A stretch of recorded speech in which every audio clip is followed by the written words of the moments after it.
छूट गइल ऊ गाँव के बचपन, खेलब कूदब यार हो। बांस के बैट से मैच खेलब हम, मार पीट के बाद हो। शहर न कब हूँ ऐसन लागे, शहर न कब हूँ ऐसन लागे, जैसन लागे गाँव हो। याद खूब आबे हमका खेत के डगरिया, याद खूब आबे हमका खेत के डगरिया, जहाँ बैठ चार यार घूमे दूसरे द्वार, घर आवत हैं आवत हैं। तो हेलो एवरीबॉडी, आप सभी का स्वागत है आपका अपना यूट्यूब चैनल गबरू टीचिंग पॉइंट पे। तो मैंने कल के लेक्चर में वास्तविक संख्या के बारे में बताया था और बेसिकली ये इन शब्दों के बारे में भी चर्चा किया था, लेकिन थोड़ा वीडियो में साउंड प्रॉब्लम की वजह कर इसको फिर से हमको एक बार बताने का प्रयास करना पड़ रहा है। तो एक बार देख लीजिए, आप अपने नोटबुक निकाल के बैठिए। लिखा है प्रकृत संख्या। तो मैंने बताया था कल कि प्रकृत संख्या क्या होती है, वह संख्या जो गिनती की संख्या होती है। मतलब गिनती की संख्या 1 2 3 4 5 गिनती की संख्या प्रकृत संख्या कहलाती है। पूर्ण संख्या क्या होती है, गिनती की संख्या प्लस उसमें केवल एक जीरो एक्स्ट्रा होता है, पूर्ण संख्या कहलाता है। और पूर्णांक संख्या क्या हुआ, जीरो और जीरो से अधिक मतलब प्लस वाली संख्या, और जीरो से कम यानी माइनस वाली संख्या, यानी ऋणात्मक पूर्णांक और धनात्मक पूर्णांक ये जो है पूर्णांक संख्या है। परिमेय संख्या क्या होता है, तो मैंने बताया था कल कि वह संख्या जो p/q के रूप में लिखा जा सके तथा p और q दोनों पूर्णांक हो और q equal to not zero, मतलब q बराबर जीरो नहीं होना चाहिए। ये बारे में चर्चा कर चुके। परिमेय और परिमेय वास्तविक संख्या के बारे में बताया था कि वास्तविक संख्या क्या होती है। तो मैंने बताया था कि वास्तविक संख्या क्या है, परिमेय और अपरिमेय संख्या के साथ को समुदाय को वास्तविक संख्या कहते हैं। ओके, तो एक बार एक सीरीज में याद रखिएगा, कभी कभी सवाल पूछता है कि क्या प्रकृत संख्या पूर्ण संख्या हो सकता है। तो याद रखिएगा ऐसे कि प्रकृत संख्या एक परिवार है जिसके परिवार में सदस्य है 1 2 3 4 5 गिनती की संख्या इसके परिवार के सदस्य है। ये जो संख्या है, ये संख्या पूर्ण संख्या हो सकती है, क्योंकि पूर्ण संख्या जो सदस्य है परिवार है वो थोड़ा बड़ा है, बड़ा घर है। तो जो छोटा घर वाला है बड़ा घर में आ सकता है, परंतु बड़ा घर वाला छोटा घर वाला में नहीं प्रवेश कर सकता जा सकता। तो हम कह सकते हैं कि प्रकृत संख्या पूर्ण संख्या तो हो सकती है, परंतु पूर्ण संख्या प्रकृत संख्या नहीं हो सकती। ठीक उसी प्रकार पूर्ण संख्या पूर्णांक संख्या तो हो सकती है, परंतु पूर्णांक संख्या पूर्ण संख्या नहीं हो सकती। उसी प्रकार पूर्णांक संख्या परिमेय संख्या हो सकती है, परंतु परिमेय संख्या पूर्णांक संख्या नहीं हो सकती। उसी प्रकार परिमेय संख्या अपरिमेय हो सकता है, परंतु परिमेय नहीं हो सकता। उसी प्रकार ये वास्तविक संख्या अपरिमेय संख्या वास्तविक संख्या हो सकती है, परिमेय वास्तविक संख्या हो सकती है, परंतु वास्तविक संख्या अपरिमेय और अपरिमेय नहीं हो सकता।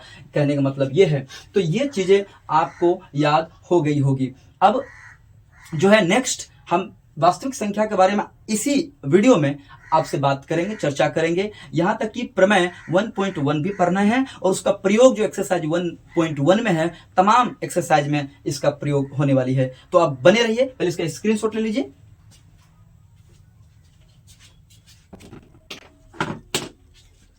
तो ये आप देख रहे हैं यूक्लिड विभाजन प्रेमिका या एल्गोरिथम। प्रमेय 1.1 यूक्लिड विभाजन प्रमेयिका है, जो वास्तविक संख्या का पहला प्रमेय है। उस प्रमेय में क्या कहता है कि दो धनात्मक पूर्णांक a और b दिए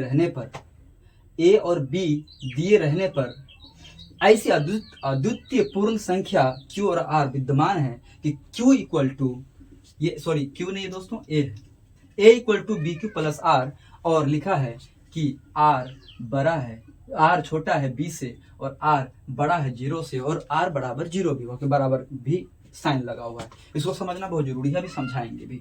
ठीक है, ये 3 कंडीशन हम लिए हुए हैं। आपका देख लीजिए, आप अपने किताब का वास्तविक संख्या के पेज नंबर 4 पहला में प्रमेय लिखा हुआ है, आराम से देखिए। आपके पास ये किताब तो है ही, मुझे इतना पता है कि ये वाली किताब आपके पास होगी। और आपके पास देखिए, आप किताब उल्टा करके एनसीईआरटी की किताब है प्रमेय, बिहार बोर्ड में भी चलती है, बाकी सब बहुत बोर्ड में चलती है। प्रमेय 1.1 यूक्लिड विभाजन प्रमेयिका, उसी को मैंने यहाँ बोर्ड में लिख दिया है। और इसको समझने का प्रयास करते हैं कि ये है क्या। सिंपल ये है, आप बचपन में खूब HCF निकाले हैं, HCF अलग अलग विधि से निकाले हैं, लेकिन आज जो है वहां पे आप गुणनखंड विधि, अभाज्य गुणनखंड विधि और भाग विधि से भी बनाए हैं।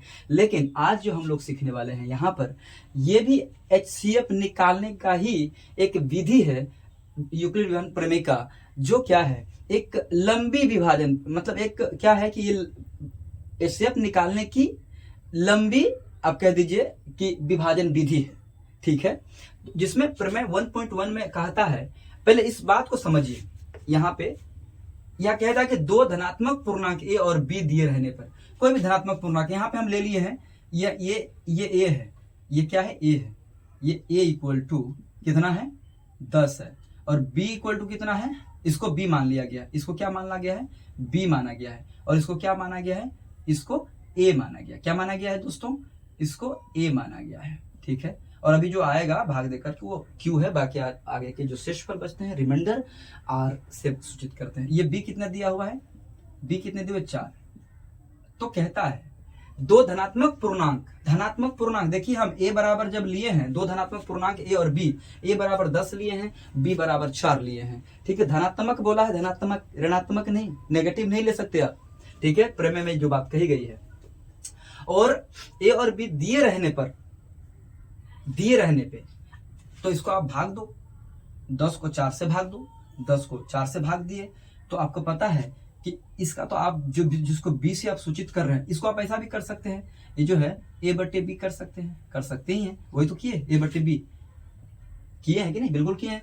अब पता है आपको कि ये भाज्य होता है, ये क्या है, ये जो संख्या है ये भाज्य, ये क्या है, भाज्य संख्या है, और ये क्या है, भाजक है, ये क्या है, भाजक, भाग लगने वाला, भाज्य, और ये क्या है, भागफल है। अभी जो 4 दूना 8, अभी जो आएगा 2, ये क्या है, भागफल है, कितना आया, 4 दूना 8, 2 बार में आया, तो ये क्या है, भागफल है, ओके। और ये क्या है, शेषफल है, ठीक है। तो ये आपको समझ आ गई है कि इसको आप जो है ना, ये जो 2 देख रहे हैं आप ना, इसको आर से सूचित करते हैं, और ये जो आप भागफल देख रहे हैं, इसको किससे सूचित करते हैं, बताओ, इसको सूचित करते हैं क्यू से, क्वेश्चन होता है ना, इसलिए क्यू से सूचित करते हैं, ठीक है। ये भाग लेने का क्या मतलब है, आप बोलिएगा कि ये कहाँ से क्यों लिए। अभी इस चीज को सेटिस्फेक्शन करने के लिए, ज्यादा संतुष्टि करने के लिए इस चीज को ऐसा एग्जाम्पल लिया गया। आप देखो 5 कितना दोगे, 5 नमंग 5 8 5 तो बहुत हो गया, 5 8 5 7 35, 5 7 35, ये कितना आएगा, 4 आ जाएगा, ठीक है। ये 6 के 36, तो आपको पता है कि ये ए है, सॉरी ये है, बी है, क्यू है, आर है, ये 6 के 36 आपको पता है इतना, ये 0 हो जाएगा, 6 के 36, ठीक है। पहला कंडीशन में जो है आपको क्या देखने में आ रहा है, पहला को हम क्या ऐसा लिख सकते हैं, ए बराबर, पढ़े हैं आप, चलिए आप पढ़े हैं बचपन में, भाज्य बराबर भाजक, भाज्य बराबर भाजक इंटू भागफल प्लस शेषफल, आपने ये पढ़ा है। भाज्य को किससे सूचित किए हैं, ए से सूचित किया गया है, भाजक को किससे, बी से सूचित किया गया है, भागफल को किससे, क्यू से सूचित किया गया है, और शेषफल को किससे सूचित किया गया है, आर से सूचित किया गया है। तो क्या a equal to B Q plus R, क्या ये नहीं दिख रहा है आपको, a equal to B Q plus R, क्या आपको कुछ अलग दिख रहा है, बिल्कुल नहीं। तो हम लिख सकते हैं इसको अच्छे से फ्रेश से कह सकते हैं, a इक्वल टू, आप देख लो, ये बहुत महत्वपूर्ण फॉर्मूला है, ये जो है ना, ये फॉर्मूला क्या, वही तो है मेन यूक्लिड विभाजन प्रमेय का। तो आप ये जब देख रहे हो, एक कंडीशन ये है, दूसरा मतलब 2 धनात्मक पूर्णांक ले लिए ए और बी, यहाँ भी ए भी लिए हुए हैं, अब इसको भी देख रहे हो, इसको भी आप, अच्छा इसको आप क्या कर सकते हो, आप अब इसको तुम ऐसे लिख सकते हो आप कि 10 इक्वल टू क्योंकि 4 गुना 2 प्लस 2, अब तो 4 दूना 8 2 10 हो गया, यही तो है। उसके बाद आप इसको देखो, आप अब इसको भी क्या कर सकते हो, यानी ये आप कह सकते हो क्या कि a equal to B Q, ये b है ना, देख लो ना यहाँ पे ये इसको b मान के चले, तो b इंटू, तो ये q है, q इंटू प्लस r, तो ये इस रूप में आ रहा है, ठीक है। उसके बाद ये देखिए इसको आप देख रहे हो, ठीक है, आप इसको सोल्व करो, मतलब ऐसे लिख सकते हो क्या, 39 बराबर 5 × 7 + 4 करके तो 7 5 35 और 4 39, ठीक है। तो आप ऐसा कह सकते हो कि a बराबर, चूंकि ये a है ना, ये b है और ये q है, तो a बराबर, तो भाज्य बराबर क्या होता है, भाजक इंटू भागफल प्लस शेषफल, तो a बराबर bq + r। ओके, इस रूप में भी आप लिख सकते हैं। आप इस रूप में भी लिख सकते हैं कि 36 को आप ऐसा लिख सकते हैं क्या, 6 × 6 + 0, यानी a = bq + r, बिल्कुल लिख सकते हैं। क्यों, क्योंकि ये b है, ये a है, ये q है, ये r है, 3 कंडीशन है। ऐसा क्यों लिखे, अब देखो यहां तक तो आपको बात समझ में आ गई कि 2 धनात्मक पूर्णांक a और b दिए रहने पर दे दिया गया है, हम कुछ मान लिए है, a b धनात्मक, लेकिन माने धनात्मक पूर्णांक बोला है तो मान लिया गया है, ठीक है। तो अब ऐसी अद्वितीय पूर्ण, अच्छा इस बात को समझाते हैं। सबसे पहले आप इस बात को समझ गए, अब इस बात को भी समझिए थोड़ा सा। वो जो दिया है r, देखो ये क्या पढ़ोगे, r छोटा है b से और r यानी b बड़ा है r से, और r बड़ा है 0 से, और ये इक्वल का साइन है, तो r बराबर 0 भी हो सकता है। तो कहने का मतलब यहाँ पे हम ये जो लेने का प्रयास किए थे, क्यों, क्योंकि आप देखो वहां पे पहला r, b बड़ा है r से, b बड़ा है, ये b देख रहे हो, ये b 4 है, और शेषफल क्या है, शेषफल क्या है, 2 है, और r कितना है, 2 है। तो पहला सेटिस्फेक्शन हो रहा है कि b बड़ा है r से, यानी r छोटा है b से, r छोटा है b से, पहला वाला बात को सेटिस्फेक्शन कर दिए। दूसरा वाला बात देखो, दूसरा केस में जो लिया गया है, b बराबर, अब देखो वहां पे b, अब यहाँ पे देखो r क्या है, छोटा है, किससे, 0 से, तो यहाँ देखो r कितना है, छोटा है, ये r है ना 4, तो 4 r बड़ा है, एक कंडीशन तो है r बड़ा है 0 से, तो r बड़ा है 0 से, 4 है, 4 0 से बड़ा है, ठीक है। पहला जो बात है वो सेटिस्फाइड होता है। तीसरी जो कंडीशन यहाँ पे तीसरा नंबर में ये लिए हैं, वो क्या लिए कि r बराबर 0 होगा, तब देखो r बराबर 0 भी हो रहा है, यानी एक तो बात यहाँ पर ये भी समझ में आ गई, ये जो r है वो 0 है, तो इस बात को सेटिस्फाइड करता है। ओके, इतनी बात समझ में आ गई होगी। तो ये आप एक बार देख लो, लिख लो, ये कुछ नहीं है। अभी हम लोग और इसका प्रयोग अभी करेंगे, इसी का प्रयोग करने के लिए कहा जाएगा, ठीक है। इसमें इतना याद रखिएगा, जब आप अभी समझ में आ जाएगी। इतना तक हो गया, आप इसको लिख लीजिए। चलिए इसको मिटा देते हैं। अब आते हैं सीधे इस प्रमेय यानी यूक्लिड विभाजन एल्गोरिथम का प्रयोग करते हैं सीधे एक्सरसाइज 1.1 पर। पूरा 1.1 जो एक्सरसाइज है वो यूक्लिड विभाजन प्रेमिका के आधार पर है, यानी प्रमेय 1.1 पर आधारित प्रेमिका है। जब इसको आप पढ़िएगा, जब इस थ्योरम को समझ लीजिएगा, तो आप मैथ बनाने में उस मैथ को फील कर पाइएगा। ओके, उस मैथ को फील कर पाइएगा। इसलिए प्रमेय पढ़ना बहुत जरूरी। कई लोग सीधे मैथ पढ़ के चले जाएगा। अच्छा, एक बात तो हम वहां बताना ही भूल गए कि जो अद्वितीय लिखा हुआ था ना, यहाँ पे आप पढ़िएगा, लिखा है ना कि ऐसी अद्वितीय पूर्ण संख्या क्यू और विद्यमान है।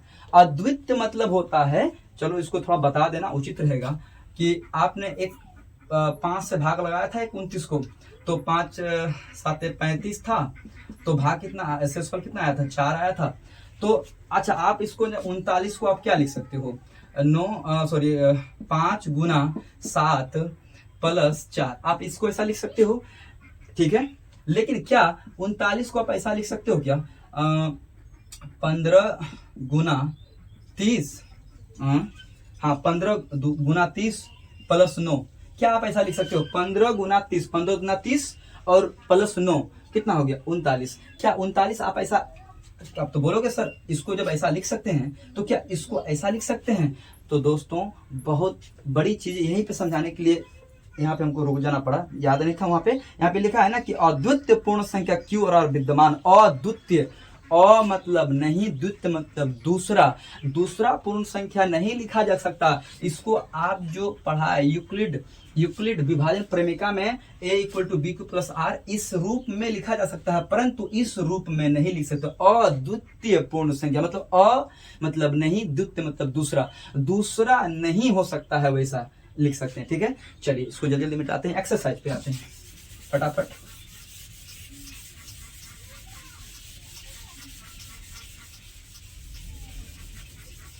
मन के सवरिया बन गईला तू। आइए एक्सरसाइज पे। एक्सरसाइज है प्रश्नावली, लिख लीजिए प्रश्नावली 1.1। ओके, 1.1 का 1 नंबर क्वेश्चन है। 1 नंबर क्वेश्चन में क्या है, 1 नंबर का 1 नंबर देखिए 135 को और 135 और 250 है। ठीक है, बोलता है कि एचसीएफ निकालो। देखिए कौन सा विधि जो अभी पढ़े प्रमेय 1.1 यूक्लिड विभाजन एल्गोरिथम का प्रयोग करके बनाना है। तो याद रखिए जो बड़ी संख्या होगी उसको आप ए मानिएगा, छोटी संख्या होगी बी मानिएगा। माना था ना, माना था, देखिए आप पढ़िएगा वहां पे बिल्कुल माना हुआ था कि दो, देख लीजिए यहाँ पे 2 धनात्मक पूर्णांक ए और बी। तो ए बड़ा संख्या होता तो अब बड़ी को छोटे से भाग दीजिएगा, तो 135 को भाग दीजिएगा 200 इससे, 225 को मतलब 225 को 135 से भाग दीजिएगा तो शायद एक बार में जाएगा, एक बार में जाएगा। आएगा कितना, 0 12 3 90 हो जाएगा। तो प्रथम चरण है, इसको ऐसे लिखिए आप, पहला लिख देना ये क्या है, ए है, A equal to B into Q plus R, ऐसे तो किए थे। तो आप यहाँ पे लिखिए चरण, इसको यहाँ पे लिखिए चरण। चरण क्या लिखिएगा, चरण 1 लिखिए। एक चरण में क्या लिखिएगा कि पहला ए बराबर क्या, बड़ा जो संख्या वही ए है 225 है, इक्वल टू आप क्या लिखिएगा 135 इंटू 1 प्लस 90। ठीक है, हम ये प्रक्रिया तब तक करेंगे जब तक शेषफल 0 ना आ जाए। जब शेषफल 0 होगा तो भी अपने आप क्या हो जाएगा, एचसीएफ हो जाएगा। अब इसको क्या करेंगे, पहला चरण लिखिए, उसको दूसरा चरण आप ऐसे लिखिएगा। ठीक है, ये लिखिए ना लिखिए, लेकिन ये स्टेप आपको एग्जाम्स में भी लिखना पड़ता है। ओके, तो एक बार में जाएगा